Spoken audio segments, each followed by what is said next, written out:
Hi everyone, it's Mamie. I have a book to discuss with you today, and it is The Cage, a Holocaust memoir by Ruth Minsky Sender. This book, a friend of mine at work recommended to me, and she said I have got to read it.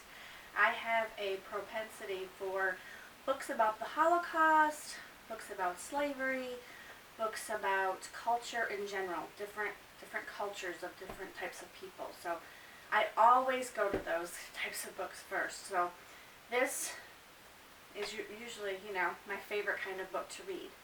Anyways, this book was amazing. If you have read this book, please comment below so I can discuss it with you. I'm dying to talk to somebody about it. I don't want to give spoilers away on this channel, as you already know. But I want to tell you that if you like books about the Holocaust, if you like books about the human spirit and survival and the will to live and the will to get through, to get by, to beat it, you have got to read this book. I loved it. It was put in a very simple, easy way to comprehend. It wasn't a complicated book at all to read. It wasn't real literary, but it was beautifully written, but it was simple, to the point, but so suspenseful that I had a hard time putting it down. It's only 200 and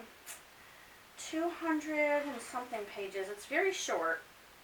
A lot of you guys could probably read this in one sitting. It took me 2 days to read it, I think, but it's about a girl who, at the time, she's like an early teen when all this starts happening. She's in Poland with her mother and her siblings. I think she's one of 7 children. The first 3 children, the first oldest, the top, the first, my goodness, I can't speak. The 3 eldest children, are shipped off to Russia before the war even really starts, before they know anything. So they're safe, the first, the eldest 3. Then there's Ruth, in the book her name is Riva, R-I-V-A, but I guess for English it's Ruth is her first name. Ruth is the older of the 3 boys, so she's the eldest now, because the 3 are already gone. And then there's 3 boys younger than her brothers, and her mom.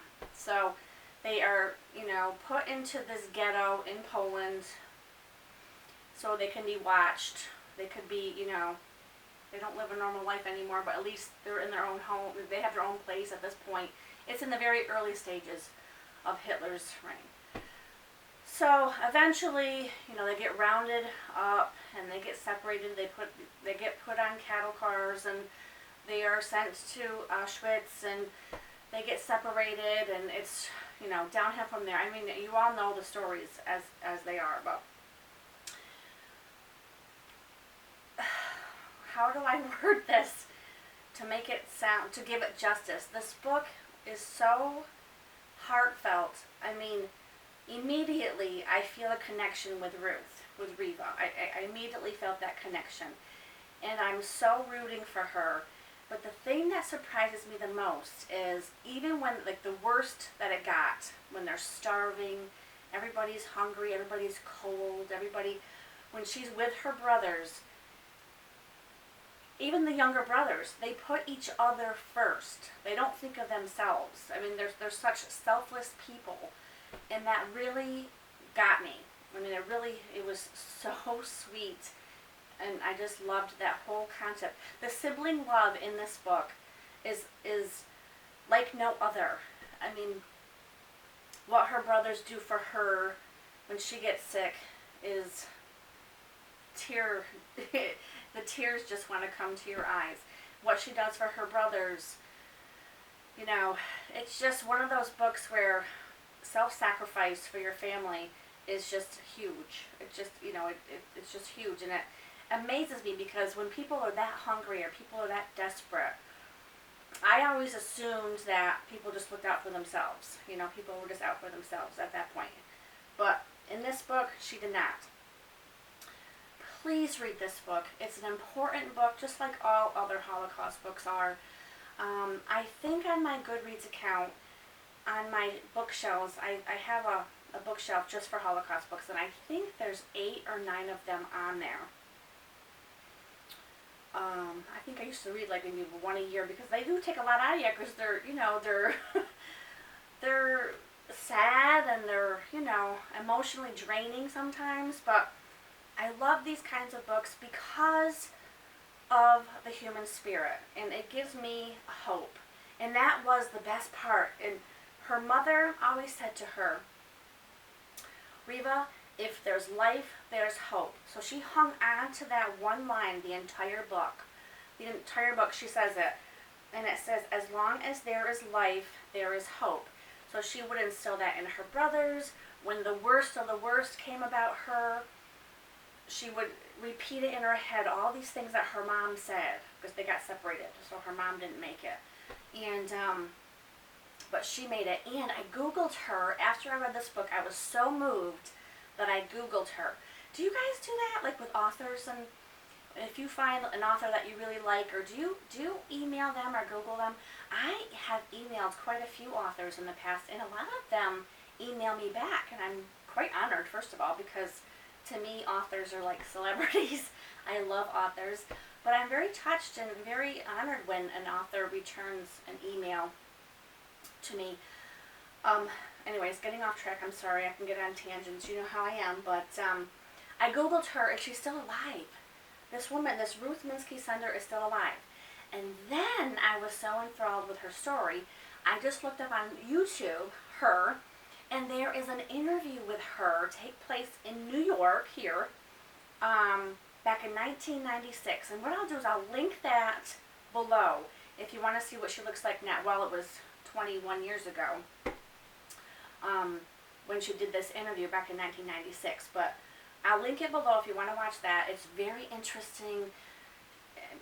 But please read the book first, because a lot of the stories she talks about in the interview, they're in the book. So I'd hate for the book to be ruined for you if you watch her video first, because she does mention a lot of the same things. But oh, it was so good. It was so good, you guys.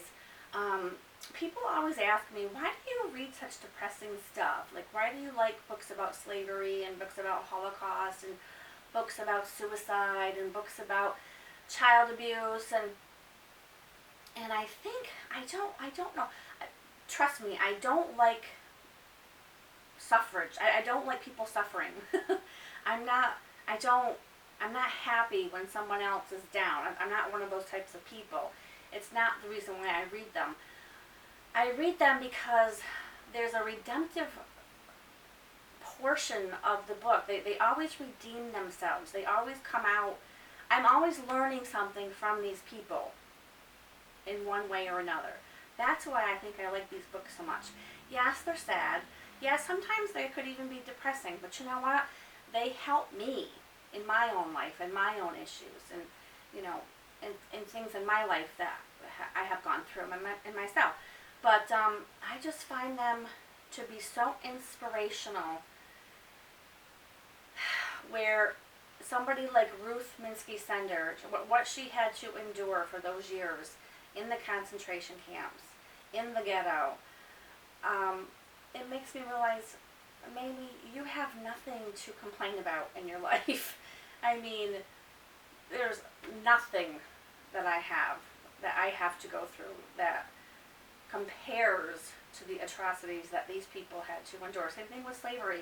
Same thing with children that are being abused or sexually abused, or that kind of thing. But it puts things in perspective for me. That's probably the main reason why I like reading these books, because it really does. It teaches me something. It puts things in perspective for me. And I love to learn new things all the time. I love to learn about people's cultures. I love to learn about history. I just like to learn in general, period. So that's why I like to read these books. I'm not a depressing person, I don't think. I enjoy people suffering. It's just that I learn a lot from these books. So please read this book. If I put in my Goodreads, if I could give this book a 6-star rating, I would, because it's that good. It's quick, it's easy, heartbreaking, yes, but so, so good.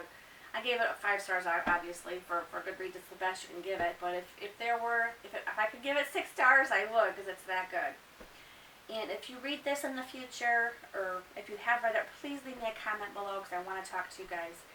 But I can't say enough about it. I'm just so, so moved by this book. Thank you so much for watching. I hope you are well, and I will talk to you soon. Thanks. Bye.